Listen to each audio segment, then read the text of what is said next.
So, good evening, everyone, and welcome to the fun and exciting world of financial literacy. I am Jodi Pushkin. I am the manager and primary curriculum writer at the Tampa Bay Times Newspaper and Education program. And I have some guests with me tonight.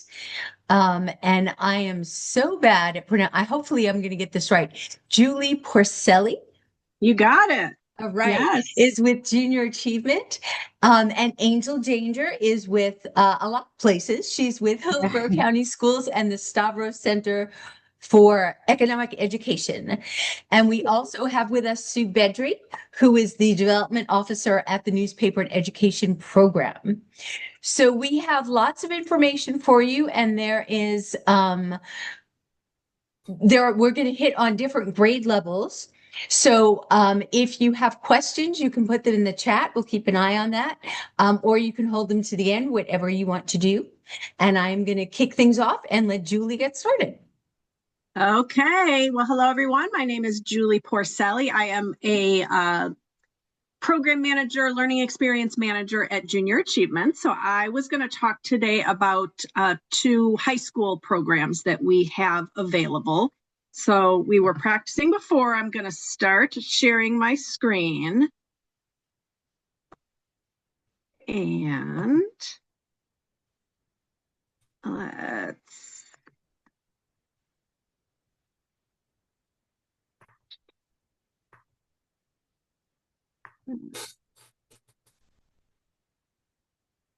You're on the second. There you go. There we go. Okay. So let's get right into it. So the first program I wanted to talk about is pretty easy to access. It's kind of a side thing that JA has put together. It's called JA Connect. And it basically it covers JA's three pillars, which are work readiness, financial literacy, and entrepreneurship.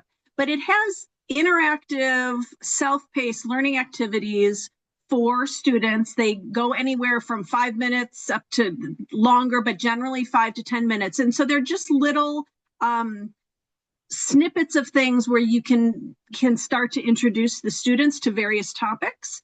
So I was going to just share, I did some screenshots, but I think as long as my my sharing works here, I'm going to see if I can go ahead and share the actual site with you to take a look. Let's see.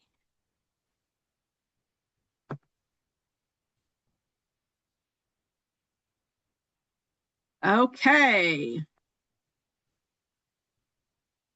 Let me get home. Okay, so are you seeing a screen that says welcome back, Julie?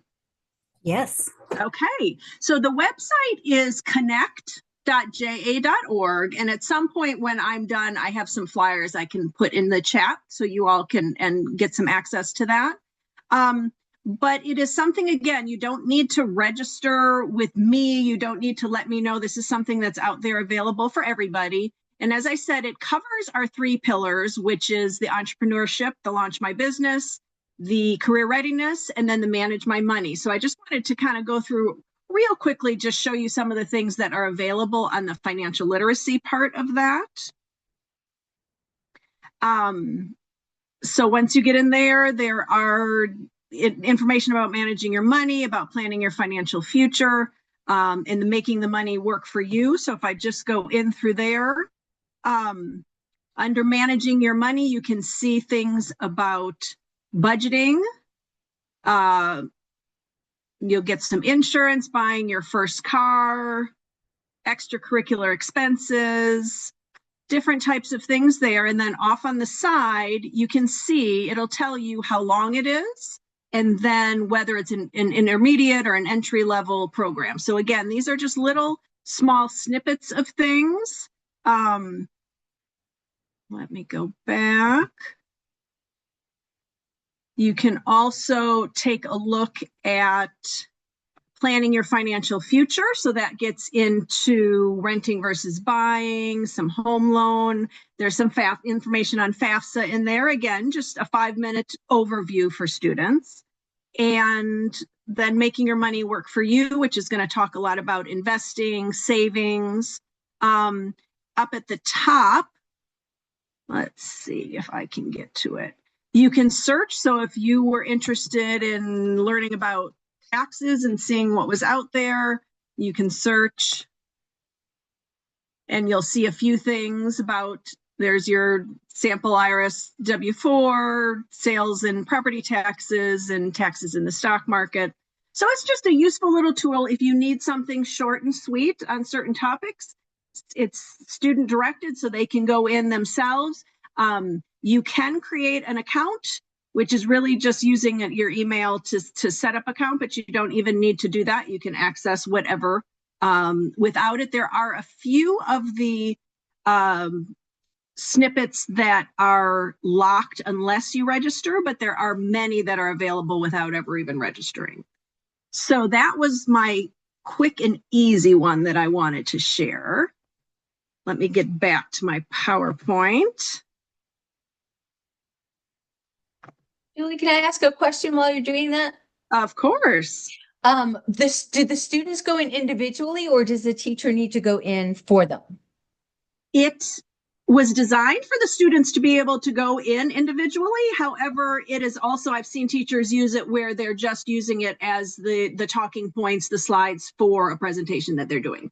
So it really, but students can definitely create an account, and it's something where they could access at home because again, it doesn't require me setting up access or anything. It's something that they can go onto the website to access, and then they can access as frequently as they want.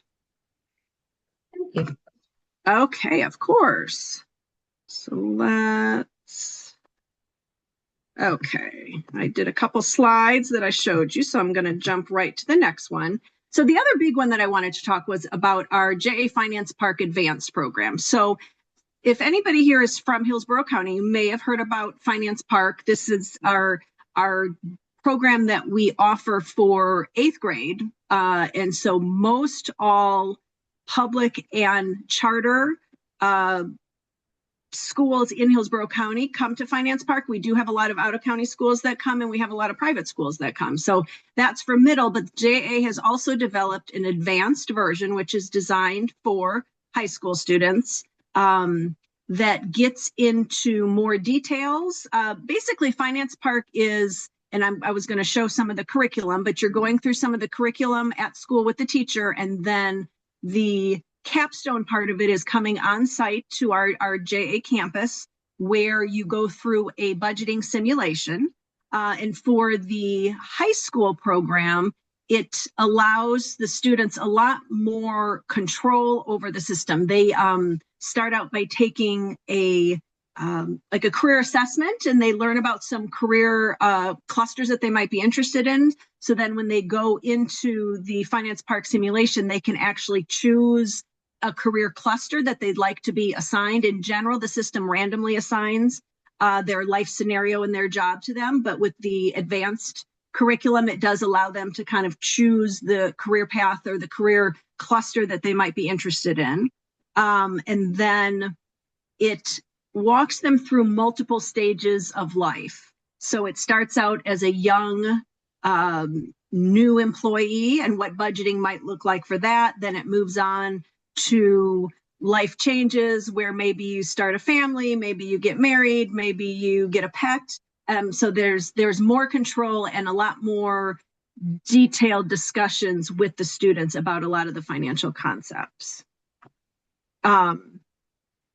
So the way it works, this is one where you would actually register with Junior Achievement. You would register with me, and my contact information is at the end. And I also have a flyer with more detail on this that I will attach in the chat.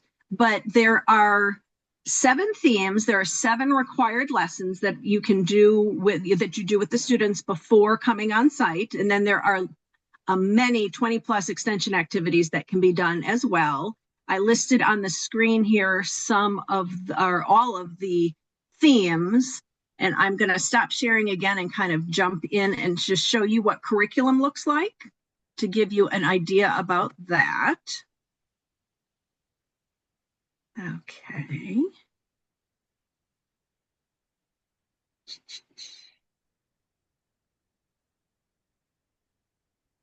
Let me see if I do.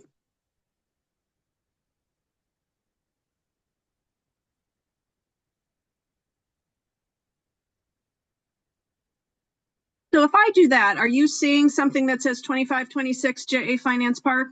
Okay. Yes. Wonderful. So this is our JA learning platform. And this is something, if you chose to participate, we would give you access.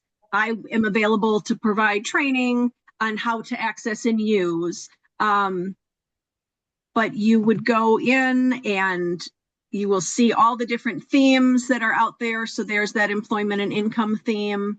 I was going to go through one. Theme 4 is on planning and money management. So each session, there's one on budgeting, which is a key to the Finance Park curriculum. But each session, there's a teacher guide, which is available for you all to provide curriculum. There is an on-screen presentation that goes along with each one. Those are interactive slides that you can use when talking with the students. I was gonna, let's see if that can come up. Just move this out of the way.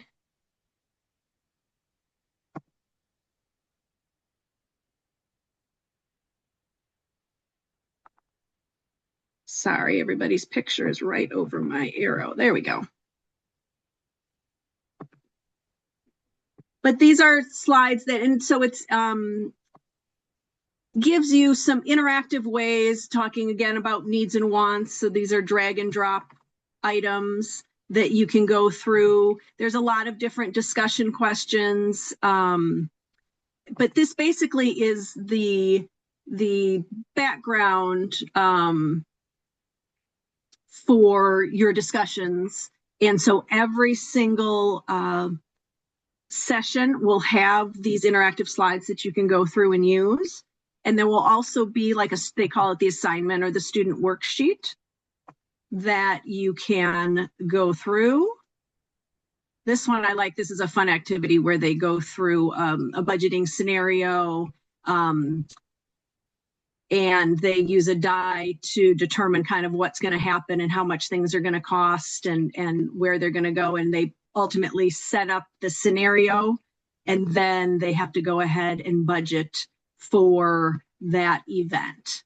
So I believe it's the events they can choose or that they can possibly go to is going to a play or a concert or a theme park. And so it goes through and determines how much all the different parts of that trip will cost, and they get to practice some budgeting. So every different session has some sort of activity that they would work on. And again, this is all the curriculum stuff that would be done in class. And then I'm going to go back. I guess before I leave this, does anybody have any questions on that, on curriculum? Okay. And then the last thing I just wanted to show you is the simulation itself. I can't open the simulation, but I did some screenshots for you to just give you an idea of what that day on campus looks like.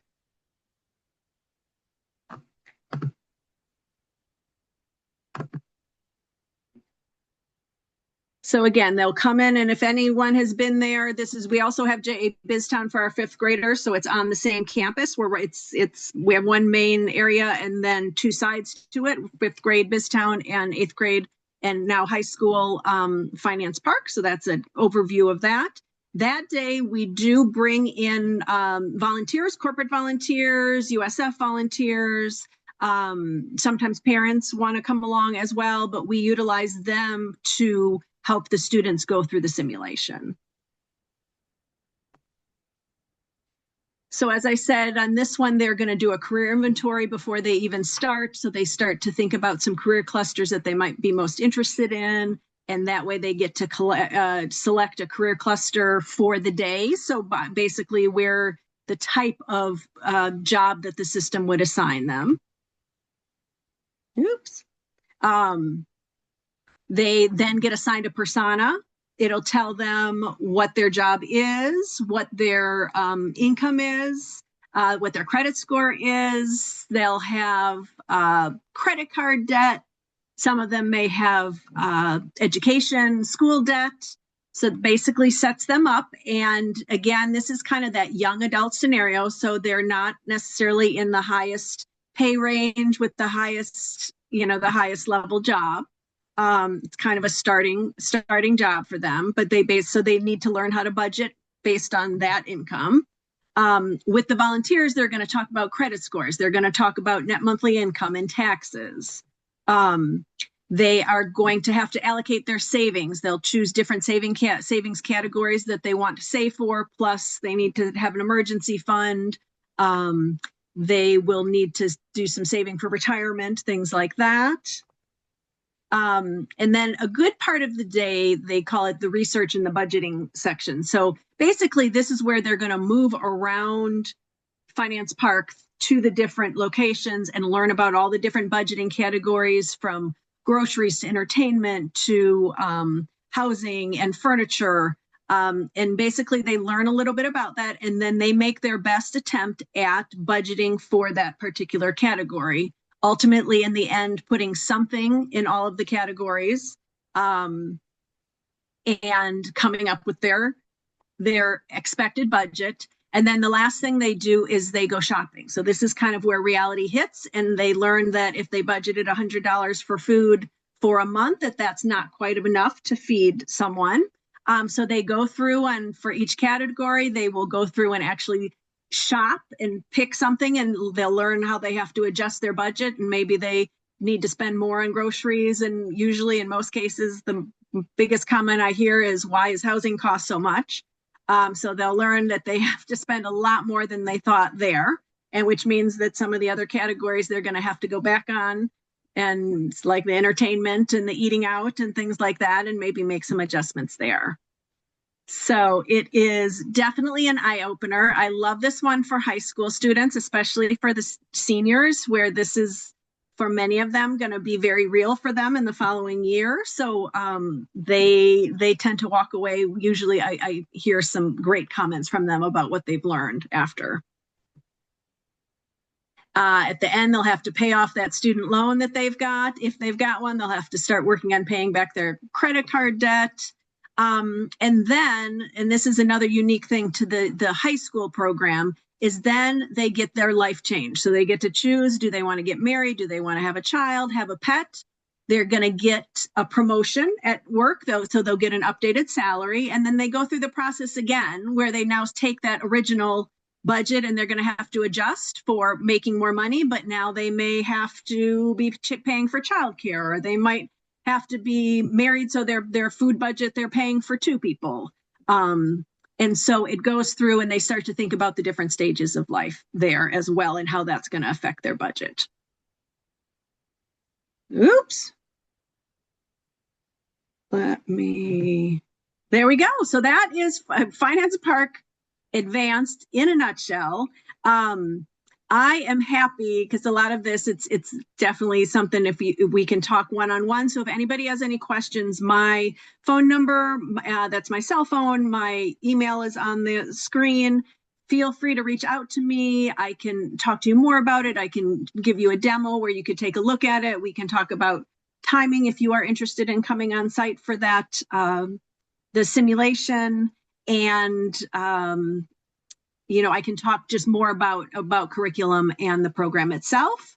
So I'm happy to, if anybody has questions now, I'm happy to answer them. If not, I can pass it off, but I am happy to talk to anybody offline as well. So thank you so much for letting me talk. Lee, I have a quick question for you about the curriculum. Can the teachers use the curriculum without actually physically coming to junior achievement after? Yes. I think the field trip is kind of the cool part of it, but yes, right. Yes, we have had some teachers that have determined that they just can't make the field trip work. And so, yes, I can definitely work with them and still give them access to all of the materials. Good question. And you do you said all other counties outside of Hillsborough? Yes. So the JA area goes from Sarasota all the way up to Alachua and over to Polk. So in that area, anybody is welcome. We, if you are in Hillsborough County and you are public or charter, we have a agreement with the buses, so we are able to provide busing. If you are outside of the county, then we need to look to you to find your own busing. And we do have a question from Summer in the chat asking you if you recommend that a teacher be trained before implementing this in the classroom, or is it self-explanatory? Normally what I do is like a quick half an hour virtual training with my teachers just to make sure they're comfortable in how to access and where everything is. I do a lot of training with volunteers, and I found my teachers, this is just kind of old hat to you guys. You are used to looking at lesson plans and you're used to seeing all this. Sometimes my corporate volunteers, this is also foreign to them. I spend a lot more time. So yes, I have had teachers that pick it up and go. I just, I have a quick launch guide I can send. So you absolutely can do it without. But if you have availability before school, after school, during a planning period, it's often nice to take even, like I said, 15, 20 minutes just to make sure you can get in. So you know where everything's at, things like that. But I'm also available kind of after the fact to answer questions if they come up. Any other questions? You can unmute if you want to, or you can type it in the chat. I have a question that can't be answered. I want to know where this program was when I was going to school. Because I could use a little assistance. We get that a lot from our volunteers. I'll bet. I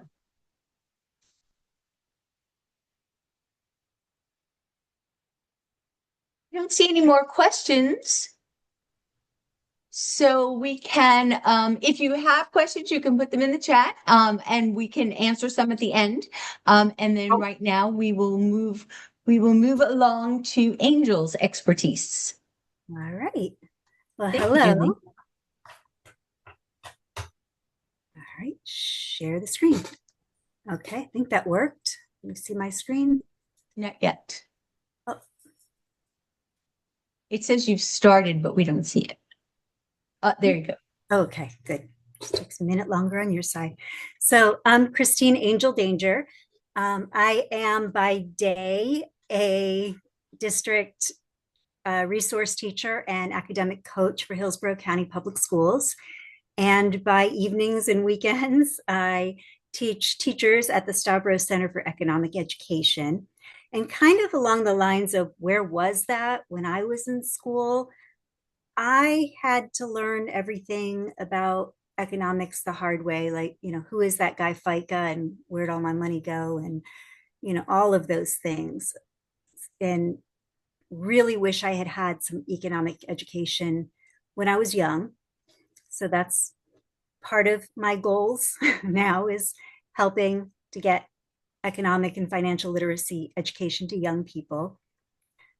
What I'm going to show you are lessons that are using children's literature. These are geared toward elementary students. However, I've had middle and high school teachers use these books and have their students create activities for elementary students to teach elementary students, which is fun for the older kids, and they need this information also. So that's another way to use it.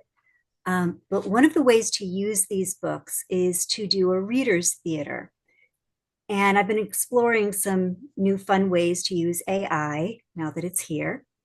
And one of those ways is to turn these books into reader's theater stories. So the topics that I pulled these books for, we teach producers and consumers, needs and wants, spending and saving, money and banking. Those are some of the basic broad categories. And I have lots of slides that show lots of standards that these books and lessons cover that I'm not going to read to you. But the definition of financial literacy is knowledge and understanding of financial concepts and risks, as well as attitudes to apply that knowledge to make effective decisions across financial contexts and improve financial well-being. So again, that's really something I wish I had had, because I did not start out with good financial knowledge, and it took me mistakes to learn. And according to a large study, children start developing money habits as early as age 7. They start copying their parents' attitudes towards money, but they also, in some ways, develop their own attitudes. So whether a child will save money or immediately want to spend it, that starts very young. The United States, even though we're a rich country, does not have high levels of youth financial literacy. So we need to do better by our kids and have them come out of school prepared to handle money, because without it, they are in a lot of trouble, right? So this is how I turn children's books into reader theater's scripts in 3 steps. So the first step is, in Word, you can dictate a text. So there's the dictate button there in Word, and you can click that dictate button and play a video that you find on YouTube of someone reading a book aloud, or you can read the book aloud yourself. Then once you have that text, which will not have any punctuation or capitalization or any of that, I copy pasted it into Copilot or whichever ChatGPT, whichever AI you tend to use. And I asked it to add punctuation, and really that's all I did, say add punctuation. And it made it nice and neat and readable. Then I prompted Copilot to turn the text into a reader's theater script. And when you do that, you want to specify what grade level, what level readers. Are there any other specifications you want? Maybe there are 4 characters in the book, but you want reader's theater for 6 characters. AI will fix that for you. So once I've done that, this is wants and needs. And in this story, Lily tries to convince her dad that she needs a new bike. This is how the book starts out. And this is what AI did with that story read aloud. Another way to use skits to teach financial literacy is by there's a free AI called Magic School. And you can sign up with an Educator account or your own personal account. And in the prompting, it asks you for a grade level. I said 2nd grade. Length of skit. You can make it as long or short as you'd like. Describe the characters in the skit. You can get as detailed as you would like in describing the characters. I just said students. Describe the setting. Again, you can be as specific as you'd like. And the plot of the skit. So I said students want to save for a class trip. Use the skit to teach financial literacy. So this one's very broad and general. And what it gave me was a little play called The Class Trip. Sam wants to go on a class trip, and their teacher, Miss Money, will help them learn about money. And they learn about wants and needs and a lot of other things and save for their class trip in the skit. One of the really great things with Reader's Theater also is that it really helps with fluency in reading, especially when you want that repeated reading for fluency, because kids are happy to read it over and over again to practice their play. So it makes it fun. It's not going to the next slide. Oh, there we go. So then I put in, with each of these books, there's a link to the video. I'm not going to play the video. You're welcome to go and watch them yourself. But this book, Just Saving Money, introduces savings and banking. Oop, I don't want it to play, so jump on. Those Shoes.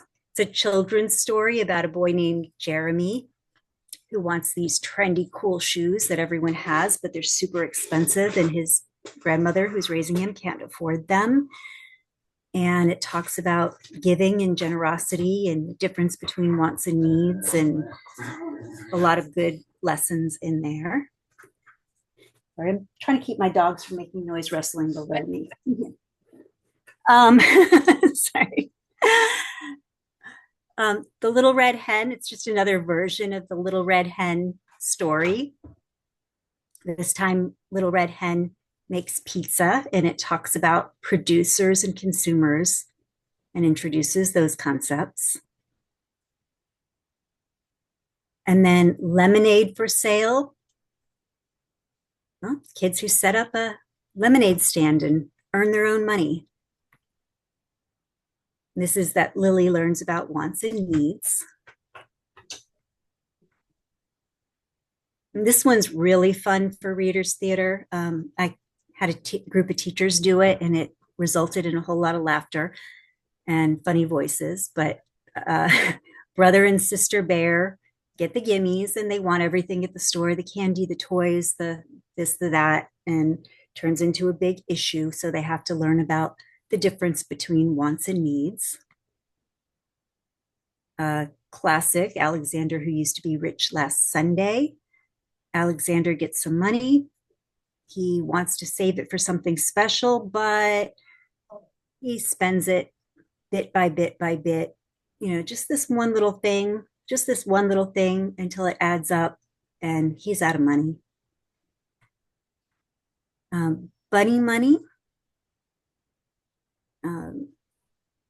talks about savings and the difference between spending money now and saving money for later.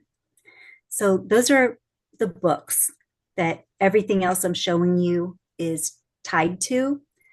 So those books can be used, as the videos that are on YouTube, as getting a book and reading it, as turning it into Readers Theater and reading it.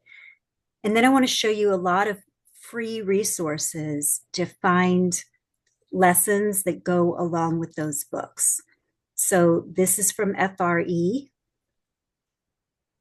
And FRE has a whole lesson plan for Berenstain Bears Get the Gimmies, including worksheets.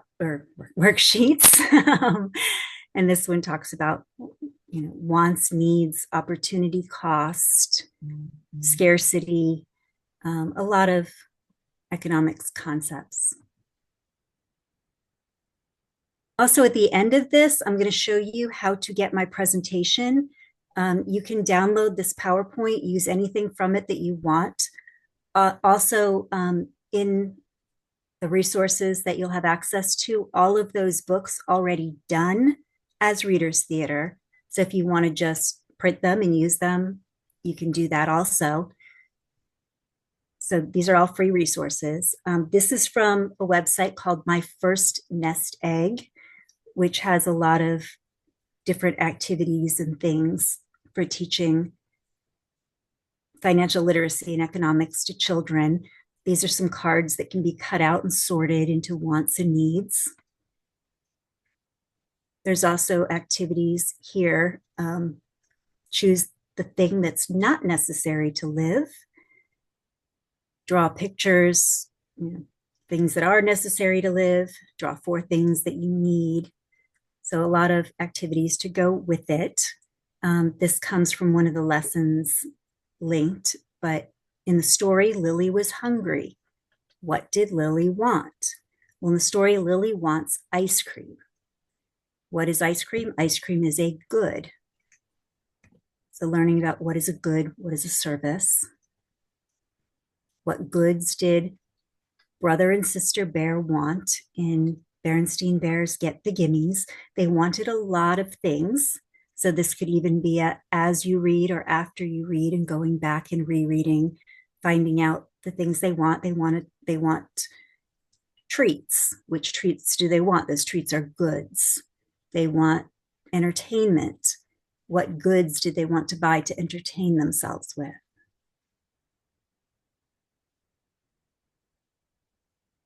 So we ask children to look at what are choices and what are alternatives. So your wants are unlimited. So you have to make choices. And the choice is a decision you make between two or more alternatives. So an example of what you could do with kids, here's a word web. So they can think about, well, what is it I want? Something to eat, something to play with, in this case, something to read. Well, what are my alternatives? Well, if I decide what I really want to read is, of course, newspapers and education, I want the newspaper. What I'm giving up would be, I'm giving up reading the comic book, the book, or the magazine at that time because I'd rather read the newspaper. Good job. Good choice. Right. So, again, cost benefit. Alexander has an hour of free time to either watch TV or play outside. Well, what is his problem? He wants two things, but he only has time for one. So what is scarce in this case? The scarcity problem is the scarcity of time.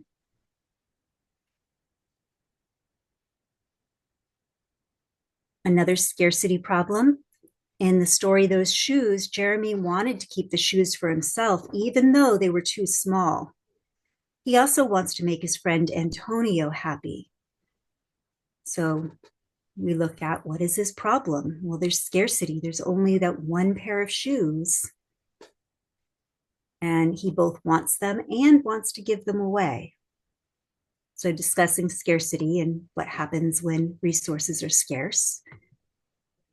Another example of opportunity cost. Here's just a me example as a teacher. I want something sweet to eat, and I don't want to let myself eat both ice cream and cookies because I still want my pants to fit. I have to make a choice. So I would choose ice cream. So if I want to go on a vacation during spring break, I have time to go on a cruise or a camping trip, but I have to pick one. So the opportunity cost is what I'm giving up in order to take the choice. Again, in the vocabulary section of the lesson that this goes with, it talks about, what do you a lot of questions that help you to reinforce the vocabulary.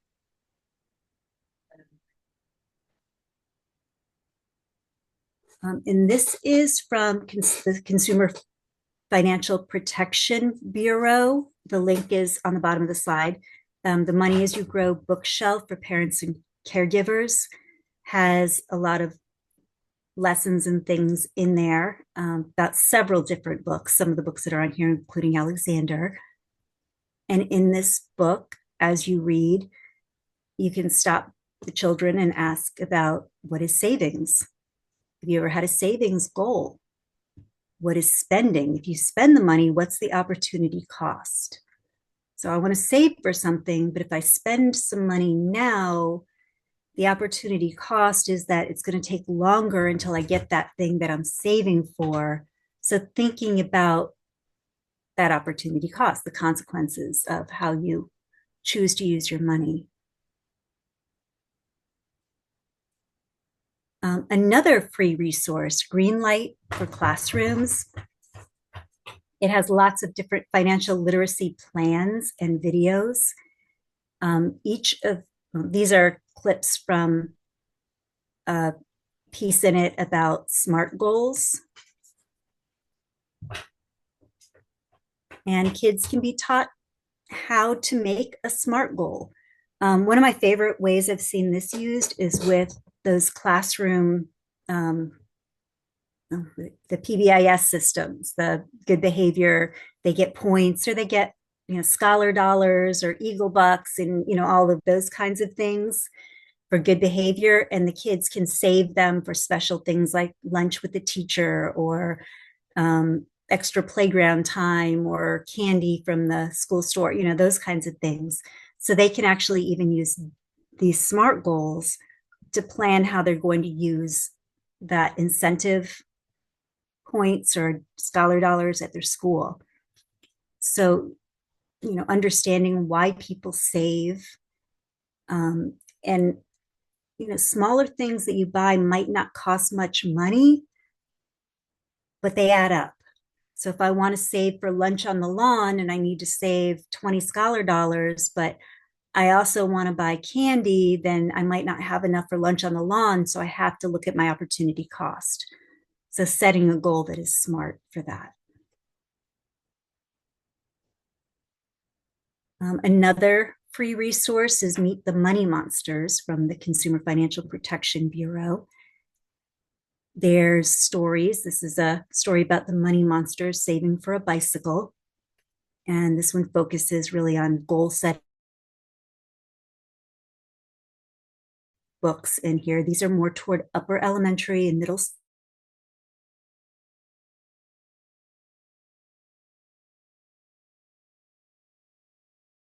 Book and a page from the book. But what is one thing we could save for as a family? How hard or easy would it be for us to save for that goal? This one's from the Richmond Federal Reserve, a lesson on bunny money. And this one also turns it into a math lesson where the kids can play along with play money and spend money and get money as Bunny does. And it talks about goods, interest, long-term goals, savings, saving goals, short-term spending. This is some more of the lesson and some of the questions from the lesson.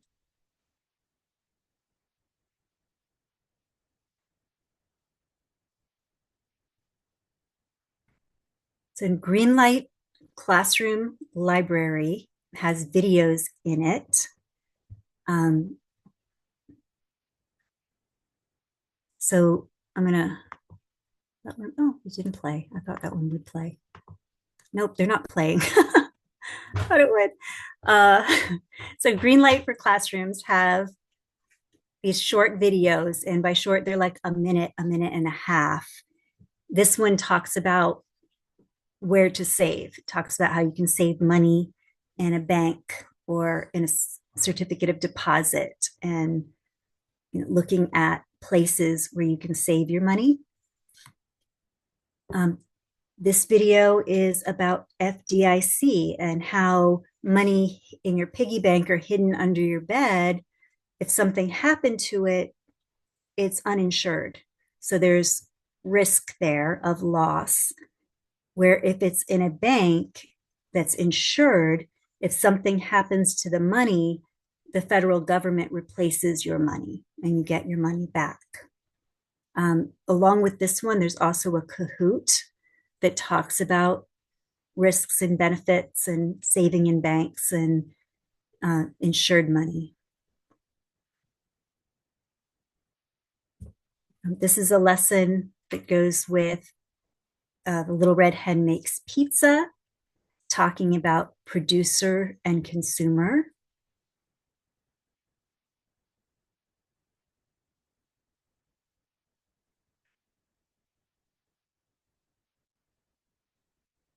This slide links to the lesson.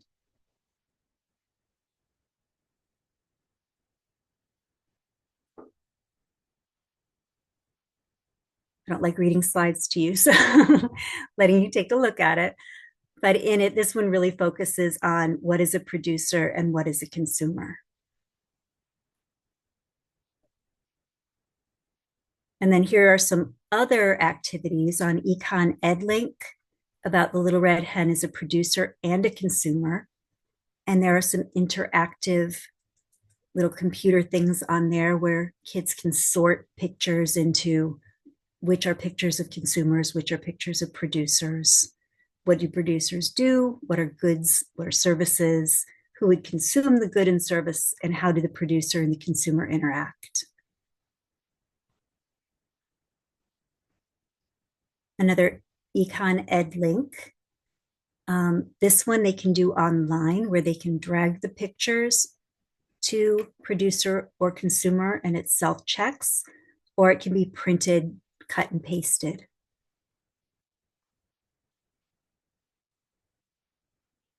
And going back again to my first nest egg, there are lots of consumer producer activities. And that one.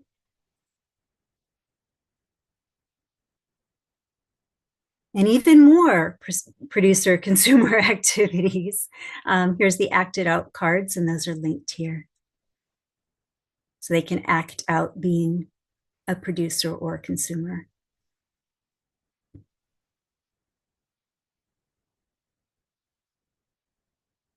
A different interactive and Econ Ed link where they're matching vocabulary, including goods and services. Oops, too far. So in the Econ Lowdown is another free resource that has lots of different activities that you can use for kids. So there's a link there to their video and their lessons.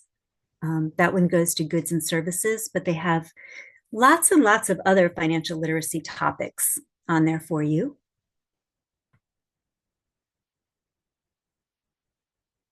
Here's lessons that go with Lemonade for Sale. This one brings in math where you can graph how much money they make each day and were they consumers or producers or both.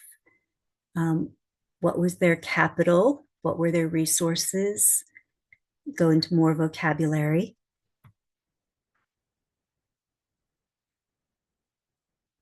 And in this is another Federal Reserve lesson with a song to the tune of More We Get Together about consumers and producers. And here it talks more about capital. So designing a product. So if you design a product, your product could be a good or a service. And talking about the resources you would use, which natural resources, what capital resources, and what human resources.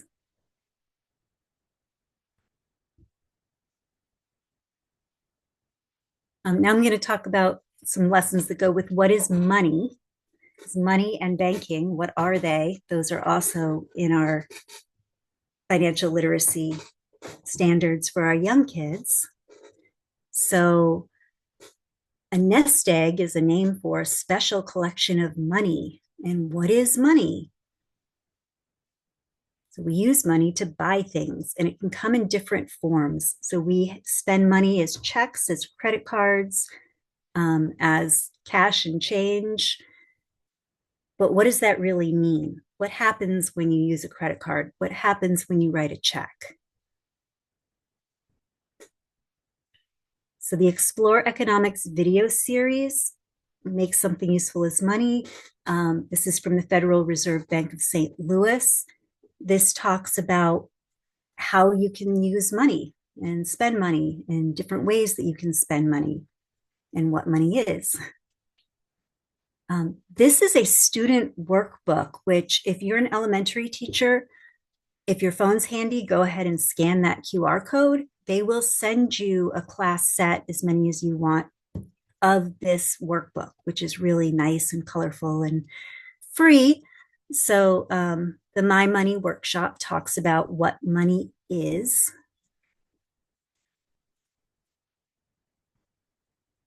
This is another page from it and talking about the characteristics of money. So some characteristics of money is that money has to be portable, has to be divisible, durable. It should be scarce enough that people want to trade for it and generally accepted as trade for goods and services. in one of the resources, it talks about how people used to trade things like cows for what they needed. Cows are not very portable. So it helped us out to go to a system that we don't have to carry cows in our pockets. Again, another page from the book, learning about money. There's the QR code again. You want to order the free class set. And if you don't do it right now, you can get this whole PowerPoint and do whatever you'd like with it. So these are nest egg resources. Econlowdown.org. They have a whole lesson. It has some really cool things on it about the symbols and the different things, the art that's on money.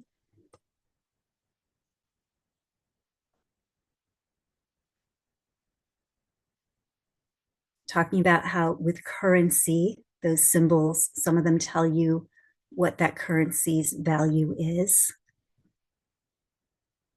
And here's more on the art and the symbols. And that website goes deep into the art and the symbols, and some of it's really cool. And then this is the last one, also Econ Lowdown. And this is an online that can be assigned to kids. Ella Saves Today. And in this, Ella learns about saving money in the bank, paying interest or earning interest, and learns about spending and saving. And it's a read to me, but it also has activities within it that kids can play as they go through. Oh, that's right. Also, interest. If you want to talk about interest, earning interest and paying interest and how those work. And every time I've taught this, kids will say, well, that's not fair because it doesn't earn very much interest. But if I want to borrow money, I have to pay a lot of interest. Yeah, that's how it works. It's not good. And then predatory loan interest. So at Rent-A-Center, you can rent a pair of Air Jordans. This is about a year ago. I looked this up, and for $19.99 a week, you can rent a pair of Air Jordan racer blue sneakers. If you decide to pay it off and buy them, they would be $375 to buy outright through Rent-A-Center. But if I bought them online, say through Amazon or Walmart or somewhere, it'd be $169. But if you continued renting them, the total cost would be $1,050. So more incentive for kids to learn to save rather than borrow, and why that is and what happens. This is just more on figuring out interest. How much interest would you pay at different rates, including predatory loans? So then the last thing I want to show you is the Gus Stavros Center website. This is the Gus Stavros Center is at USF on the Tampa campus in the College of Education. All of our resources from our workshops are online and they are free. You can go there and download whatever you like. All of our PowerPoints we put up, and you can change them, edit them, do whatever you want to do to them. I'm just going to show you the website real quick. Share again.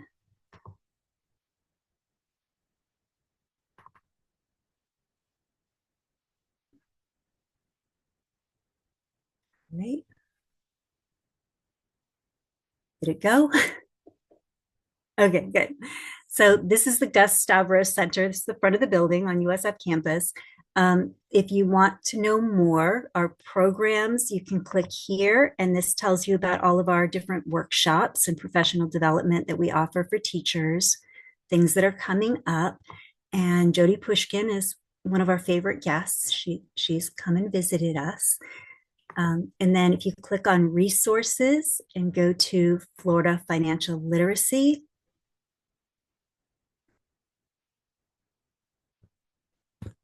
go here, There's workshop resources.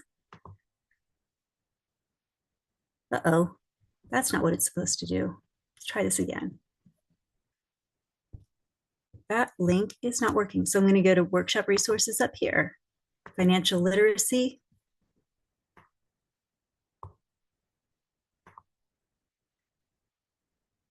And then these are divided into financial literacy or economics. I clicked on financial literacy.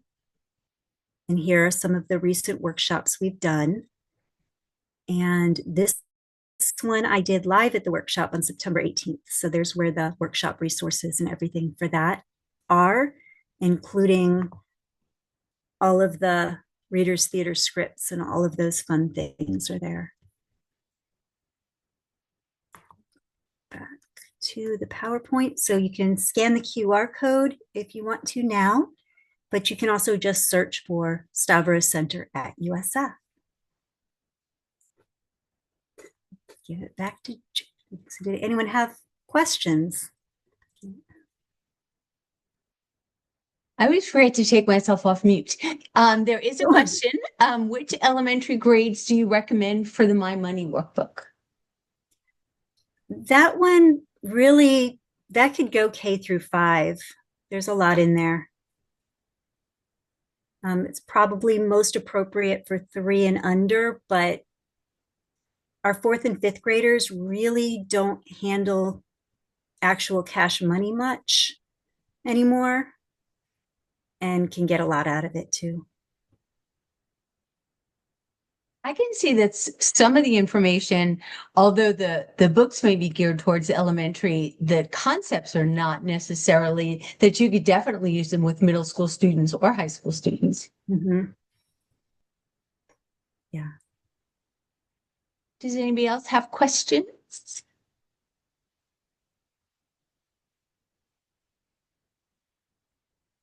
Silence. Okay.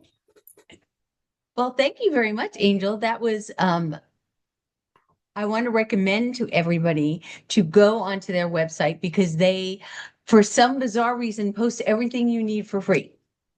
Yes. So the USF Stavros website is a great resource. We not only do we post it for free, we pay you if you come to our workshops and feed you dinner. So there's a $50 stipend and dinner and materials and all sorts of things. So check us out. Okay. Well, somebody had asked about the PowerPoints in the chat, and I will make sure that we include those on our website as well, so that you'll be able to have access to that. And I think I know Julie gave her contact information, and Angel, I think yours is on the website, isn't it? Yeah. Okay. Okay. So I know that everybody is from different areas, different counties, and different school districts, and different types of schools. We have some public schools, some private schools, some charter schools with us today, and we really appreciate that. For those of you, I'm guessing that most of you are familiar with the NIE program, but I'm just going to give you a little overview, and then I'm going to show you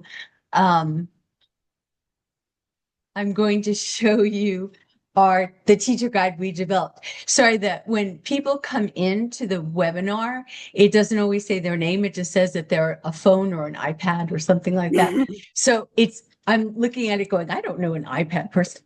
And again, if your name is not showing up, if you could just make sure you put your first name and last name so we know who's here. And I am going to attempt to share my screen, see if that works.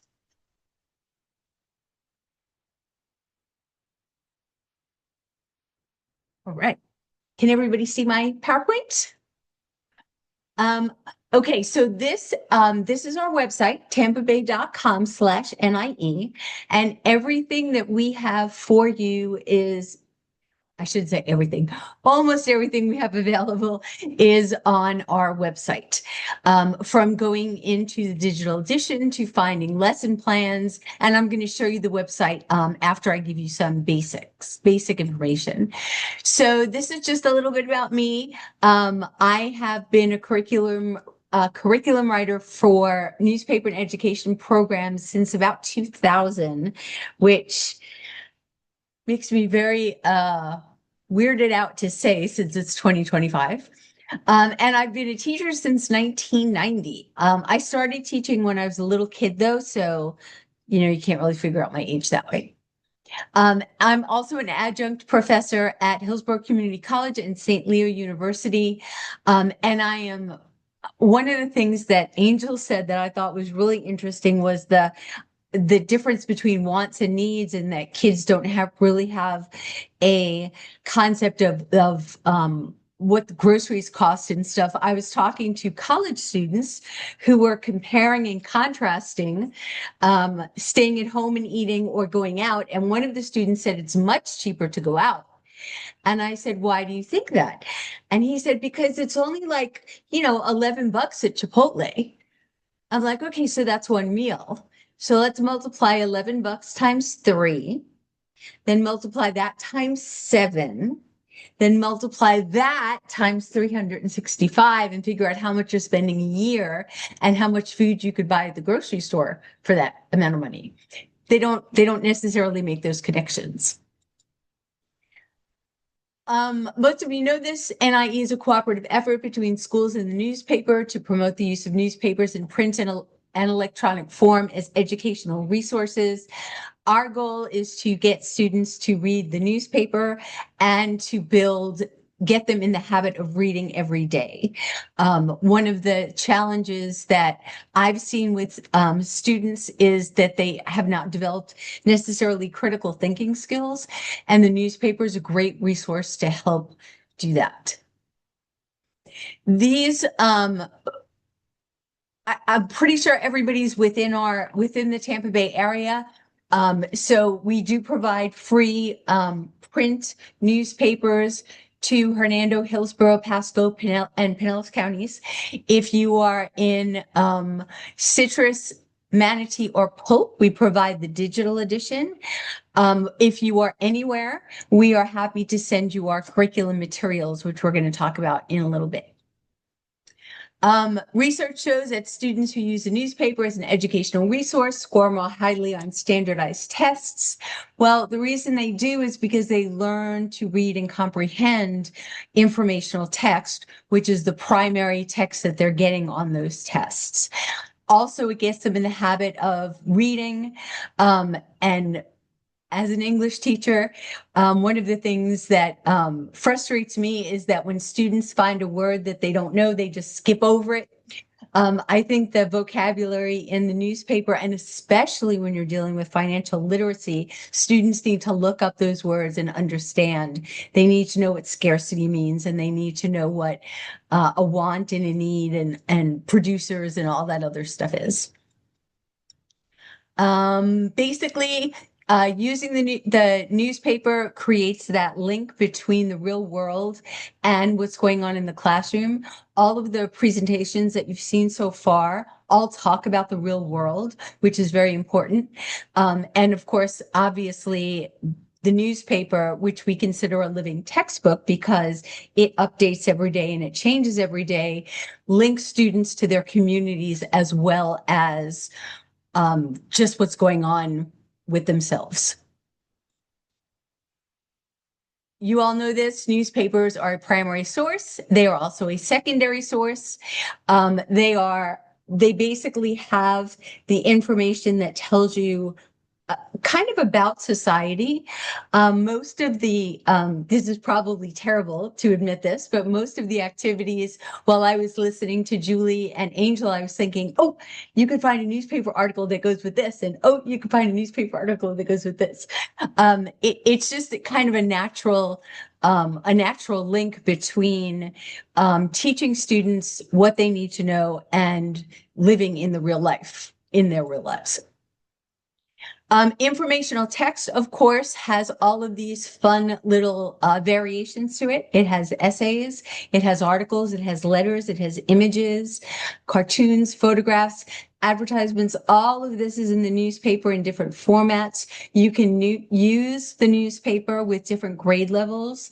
I'm always very impressed with the creativity that our elementary teachers have in using the newspaper with their students. Especially when it comes to teaching difficult concepts. Because a lot of times when you're using informational text, you have that option of using visuals with instead of just necessarily text. And of course, the other reason to use the newspaper is news literacy. So one of my favorite things to ask my students is where they get their news. And what do you think they tell me? I don't think I can see the chat box anymore. But where do you students get their news? What do you think? Any guesses out there? Social media. Social TikTok. media, TikTok. Yes, absolutely. Social media and TikTok. And interestingly enough, they also get their news from Instagram. So I ask them how they get their news from Instagram and TikTok if there's no text and it's just a visual. And they tell me that they look at the picture and then they look at the comments.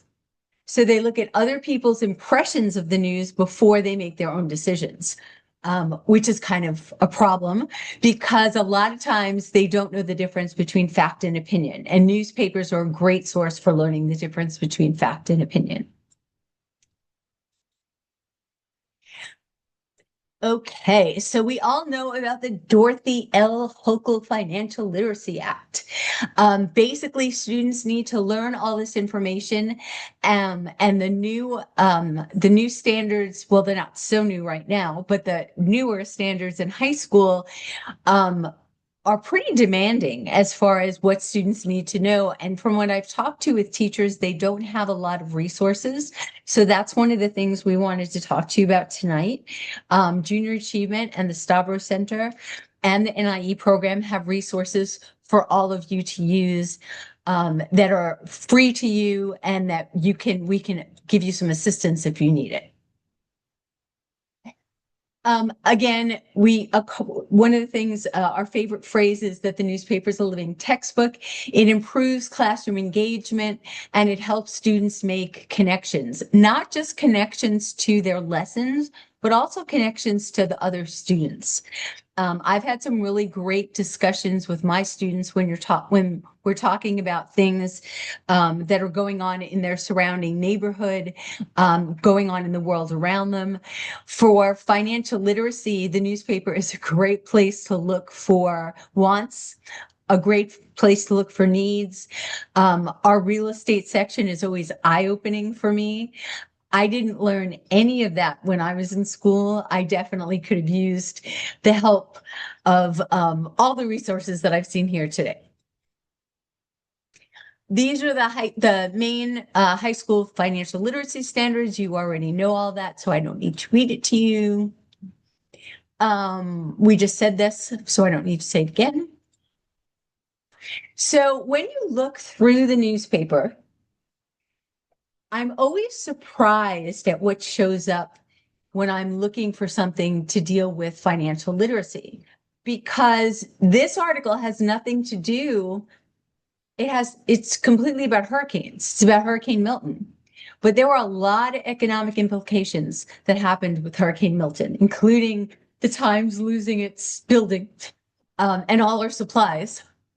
But whenever you see articles that are talking about what's going on in the Tampa Bay area, there's usually a way that you can tie in the idea of financial literacy concepts. So this was just an article I had pulled.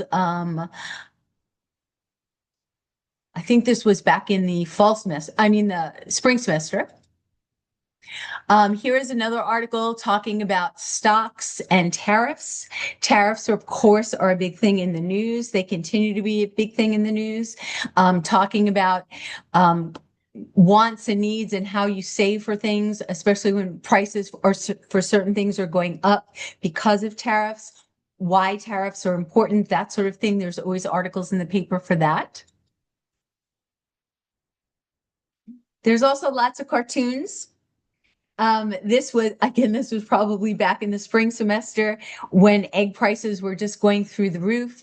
You can have students kind of examine the cartoons. This particular one is from Cartoons in the Classroom, which we're going to talk about in a minute.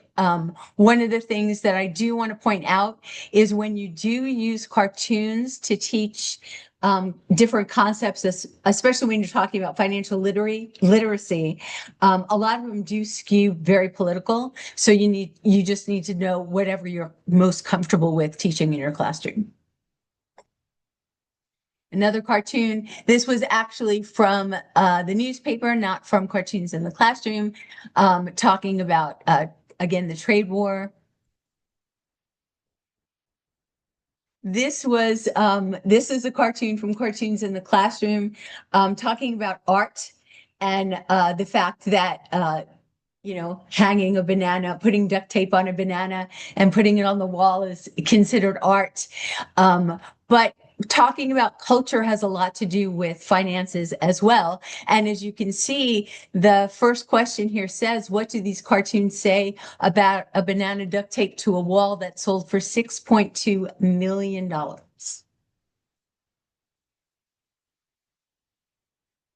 So we created a financial literacy guide that is focused for high school students that was supported by the Grove Financial Foundation, I believe.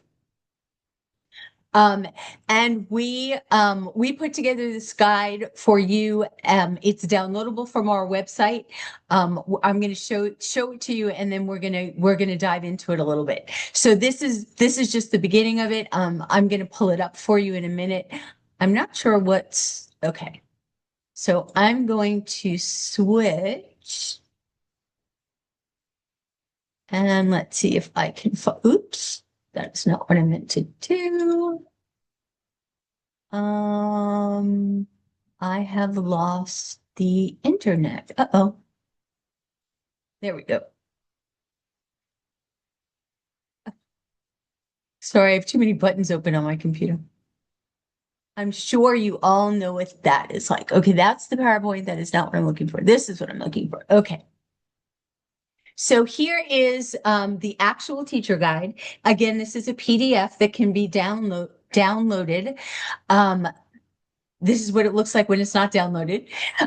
If you go to the table of contents, I want to give proper credit here to my colleague. I am great at throwing information together, but not organizing it. And my colleague Sue is incredible with organizing it. So all of these sections are links in the teacher guide itself. So if you click on earning income, it's going to take you to that page. If we go back, oops, we went back too far. If we go back and click on financial institutions or risk and debt, it's going to take you to directly to those places. So while we're talking about, I'll go back to earning income. The other thing that we did for you in this teacher guide is we listed the standards under every activity. Teachers have told us that is a preferable way for us to get material out there. So we've tried to do that throughout the entire teacher guide. We have listed the social studies financial aid standards. If there's math standards, we've listed those as well as the best standards. One of the other really good things about this teacher guide, and I don't remember where the appendices start,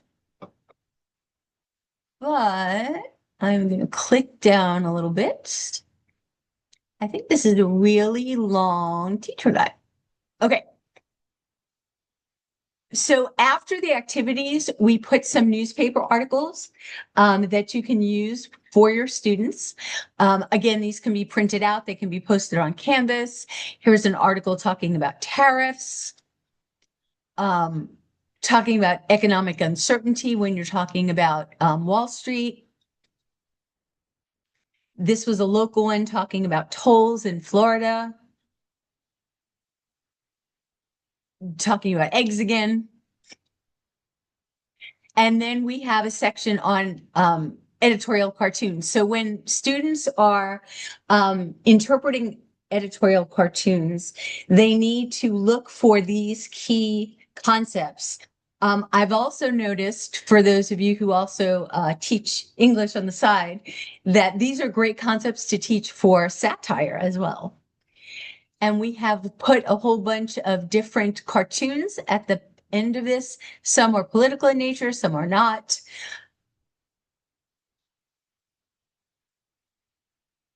And then and we also have the actual pages from cartoons in the classroom. There we go. There's the appendix. So there's more articles in the back that tie into some of the activities. And the reading assignments themselves do not have the standards, but the activities, when you go back to the activity, does have the standards. So I am going to go back here and show you how I got to where I got. So if you go to our homepage, you're all looking at the homepage, right? Yes. Okay, good. So this is our homepage. All of our resources are listed up here at these drop-down menus. So if you go to curriculum and you go down to social studies, if you drop all the way down to the end, because these are in alphabetical order, you will find the teacher guide for using the news. We also have lots of other curriculum supplements for you. If you go up here and just click on this, it's going to give you a breakdown by subject matter. So we have, obviously, things are in different places. There are some programs that we've done recently that you could use to teach financial literacy. The one that comes to the top of my mind is the piece that we did in conjunction with a grant from NASA. NASA has had, there's been all kinds of debates about the importance of NASA and the money that goes into NASA and all of the great inventions that come from NASA. So that piece would be listed, of course, under science. And whenever you go and you find a publication that you want, all you have to do, and now I can't find because it starts with an S. All you have to do is click on the publication. It will pull up for you. You can see what standards are associated with the activities. If you go to the back pages, you can see a list of all the standards that are included with the activities and with actually reading the material as a whole. And then, if you are interested, if you go back up to the very, very top, it tells you that you can order print copies of the publications. So if we have print copies of the publications available, then you can order them by just emailing ordernie@tampabay.com, letting us know what publication you're looking for, how many copies you're looking for, who you are, and most importantly, where you teach, because it's hard to send you things if I don't know where to send them. So you're going to notice in some of these, it says this publication is not available in print. That just means that the PDF is available. When we go back to the financial literacy piece, this is it's an 8.5 by 11-inch teacher guide. You can clip pages out if you wanted to put a specific activity up. You can do the same thing with the articles. You can put them on Canvas. You can make copies, whatever is easiest for you. We also have, and I don't remember, there it is. We also have something called Danny Dollar Millionaire Extraordinaire, the Lemonade Escapade, which is another publication that we have available this is for younger students. And there is a teacher guide and some student worksheets with this as well.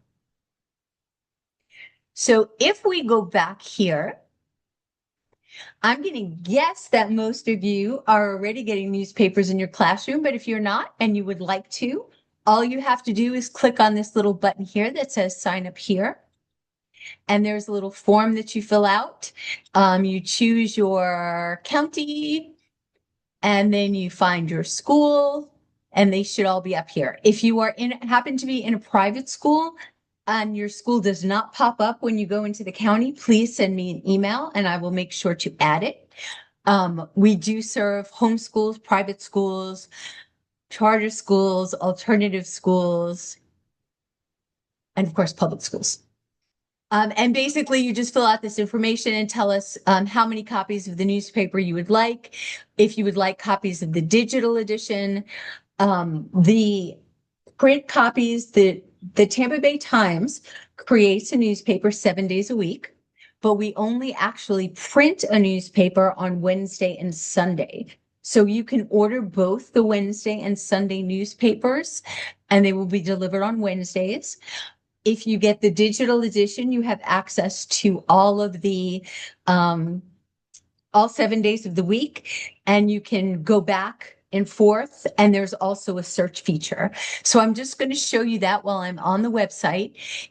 If you are curious about the digital edition, oh, I'm already signed in, sorry. Usually you get a login screen, and then it will, I'm going to put that to double pages. You can, you'll put the login information, the username and the password, which will be the same for all of your students. So either your username will be your email address, or it can be a generic email address. And then the students, you'll all have the same password. So we don't collect student information. The students won't be able to go into your email or anything, but we can certainly change it if that makes you uncomfortable. So this is what I have to move your heads, I'm sorry. There you go. Hope that didn't hurt. It actually goes like a regular newspaper. If you click on the article, it will open up the article for you larger. You can print articles. You can save articles as PDFs. We have some really, really great photos in the paper. This is Tuesday's paper, but I think we also have world photos on, I think it's on Mondays now. I just spaced out on that one. The other good thing about the digital edition, besides the fact that it is can go with you anywhere, that you have access to the internet, is that on the NIE edition, there are no pop-up ads. So if you are a subscriber to the Times, which I hope you are, and you have access to tampabay.com and the e-edition through that subscription, you will see pop-up ads in your newspaper. We don't have those here. So there's also, just to give you a brief tour, there is a menu here. You can switch sections. You can go to the sports section with Students Love. You can go to the comics and advice, which are great, also great tools for teaching financial literacy. You can, oh, I didn't mean to do that. There's all these little cool tools over here. You can clip something, you can print or save as a PDF, you can bookmark, you can download. If you click on the archive button, you usually get 2 months worth of archives to look at, but I found a trick that if you click on the search button and you put in a keyword, and a teacher asked me for this, so I'm actually just going to show you what happens. She was asking me about articles on sand mounds. You'll notice I put that in quotes, and I'll tell you why in a second. I think it was shell mounds, Jodi. I'm sorry? Shell mounds? Oh, shit. No wonder it didn't show up. Oh, thank you. I'm like, why is this not showing up? There we go. And you can see that we have articles all the way back to 2023. So yes, you have to spell it right. Thank you, Sue. And the reason I put it in quotation marks is because when I put in the words shell and mounds without using the quotation marks, I get lots more articles. Because every time something happens on the baseball mound and there's an article about it, that's what pulls up. So you need to be careful about how you search. You can also search by date, but again, I was looking for a topic, so I just used by subject. The one other thing I was going to show you about the digital edition, and I seem to have lost the icons. That's weird. I've lost two of my icons. There is actually a translate feature, and there is also a audio feature, and for some reason that's not showing up. I will need to explore that and figure out why. So I am going to go, let's see if I can go backwards. Okay, are you looking at the newspaper or the website? Website. Okay, perfect. Thank you. So a couple more things I'm going to mention on the website. If you click on weekly lessons, we have lots of different types of lessons for you. Some of them are text only. Some of them are interactive. Some of them are videos. Front page talking points has text, action points that you can use for discussions or writing assignments, and video. And if you go to use the news, and for this one, I'm just going to click on elementary, you will see that there are 5 different prompts that, again, you can use for class discussions, you can use for writing assignments, or you can use for bell work. These are broken down by grades K through 4, 5 through 8, and 9 through 12. And we also have an extensive archive here if you're looking for something specific. But all of these are updated every week. That's why they're called weekly lessons. And if we go back, you'll see here's the cartoons in the classroom. I found a lot of financial literacy ideas in these, but there's also a lot of politics. So again, it depends on what it is you want to teach in your classroom. We also have some science webcasts. We have a link to the NASA Space Place. And I believe, yes, the NBCU Academy is focused on journalism, which is something else you could talk about for finances. Same thing here with MBA. This happens to be talking about gambling probes. So I'm going to go back to our homepage, and then I'm going to show you one more place, and that is monthly topics. Under our monthly topics, we have all kinds of information that is happening during the month. So, for example, next week is Florida Holocaust Education Week. So we have lots of resources there. Financial Literacy Month is in April. Is that right? I think it's in April. Let's go back up and see. I get my months confused. Yes, and we have lots of great resources that we list here too. We have the Stavros Center listed. We have Junior Achievement listed. And of course, we have some of our publications. We have a couple of other publications for financial literacy. One of my favorites that is a little bit older, but still pertinent is called All About the Benjamins. And we actually did some workshops at the Stavros Center focused on All About the Benjamins. The publication printed in time for Thrift Week, but it can be used at any time. And we did this in partnership with the James Madison Institute in Tallahassee. So I'm going to stop and go back to my PowerPoint. If I can find my PowerPoint. There we go. I have so much on my computer that's just popping up. Okay, so this is another blog, and I don't think this has been updated in a while, but this is a blog that is still active and still has some really great activities that the Stavros Center, and in partnership with our newspaper and education program and our statewide organization, Florida Press Educational Services, put together. It has there's videos on there, there's some PowerPoints on there, and there's all kinds of lessons.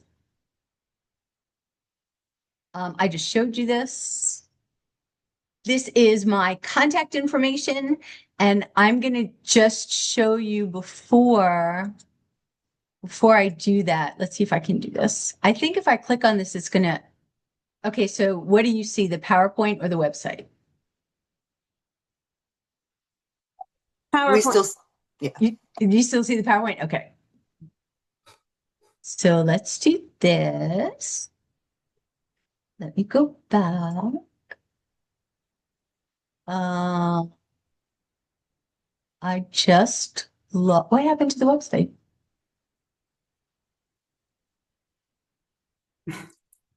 It took off. Oh, there we go. I found it. I found it. I'm so excited. So this was put together back in 2022. But there were some really good activities and there are some really good handouts on here.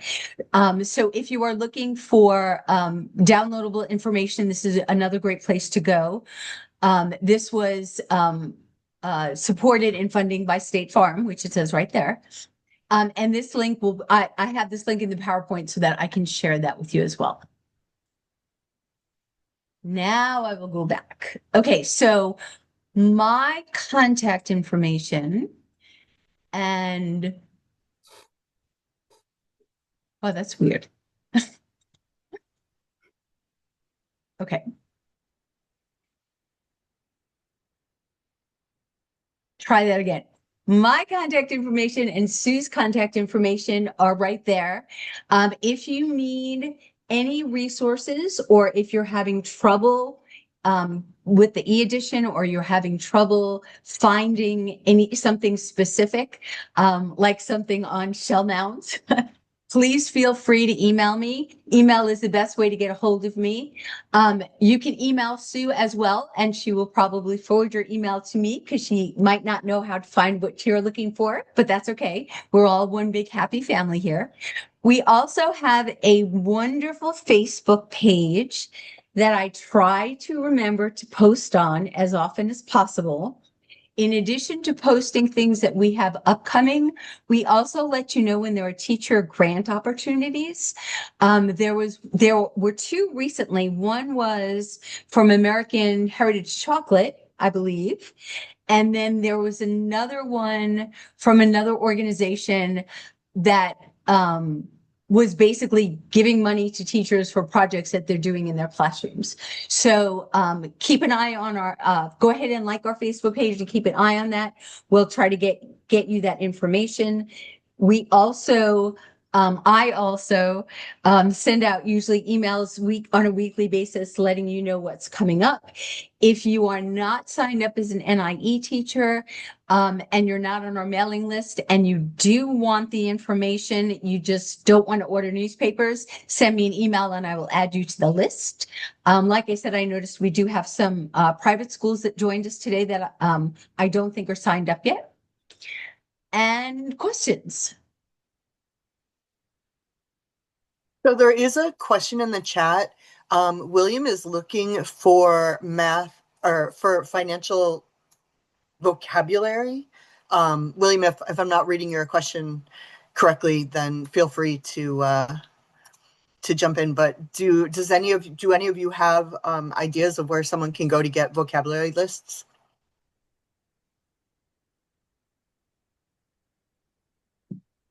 Angel, do you have vocabulary lists in your lesson plans? Just for the lessons that I have for elementary level, I don't know, are you looking for high school or where are you looking? What grade level are you looking for, William?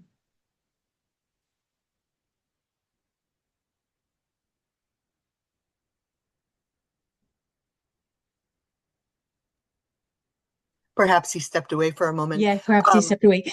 One of the things I was going to mention is that the Florida Council for Economic Education is another great resource for teachers, and they might have what you're looking for.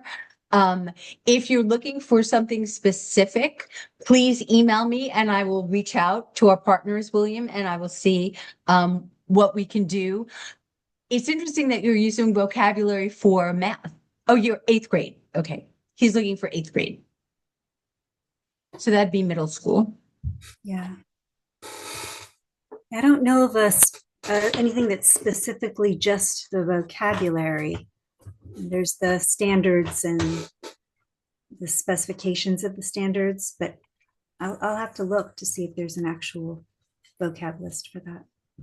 Yeah, I'll check too. I think also the other place that I've seen teacher educational materials is the Federal Reserve. And they also have some downloadable PDF kind of things they might have. But we'll look that up for you, William, and get back to you.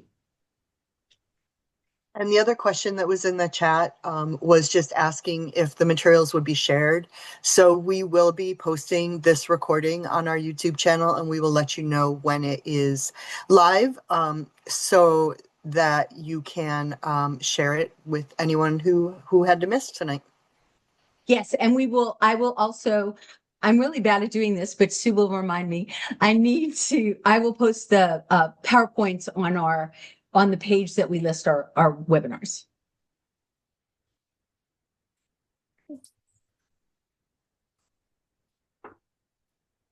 That is a really good point, William.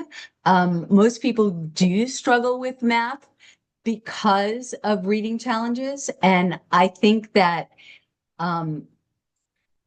one of the reasons the newspaper is a good way to get them to introduce students to different kinds of vocabulary is because it's that informational text. But I get confused with math oftentimes for those same reasons. So I can completely relate to the students having that issue.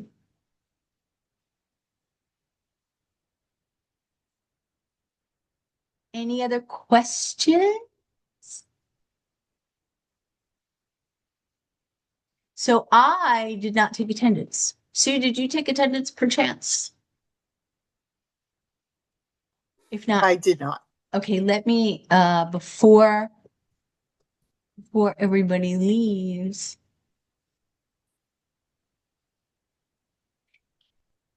William, can we get you to do a testimonial saying that you started reading the newspaper at the age of 9? That would be great. We got some, one of our teachers sent us a photo of elementary students. I want to say they're either in second or third grade, and they're looking for cartoons in the newspaper. They had an activity to do, and they are so engrossed. Their faces are just so, they're just concentrating so much. I absolutely love seeing things. Yeah. And I was too, William. I think Sue was a paper person too, weren't you? Didn't you deliver papers back in the day, Sue? Sure did. It was my first job. Yeah, that's what William just said too. Okay, let me okay. pull up. I got attendance, Oh, so you we did? are all Okay. good. You'll be receiving certificates of attendance from us. And I think that's all the housekeeping. Yes, you will be receiving certificates of attendance. What's today? Tuesday? Probably this week. And I will send a follow-up email once the links are up for the video and for the PowerPoints. And if Julie and Angel don't have anything else, I guess we can let you go a little early. Thank you all for listening. Thank you. Thank you. And thank you for everything that you do in the classroom. I don't know how you do it, but we thank you for everything you do. Have a great night and have a great rest of the week. Oh, and happy Halloween. Oh, yeah. Good night. Good Thank night, everyone. you. Hey, an activity on the economics of Halloween candy would be really interesting.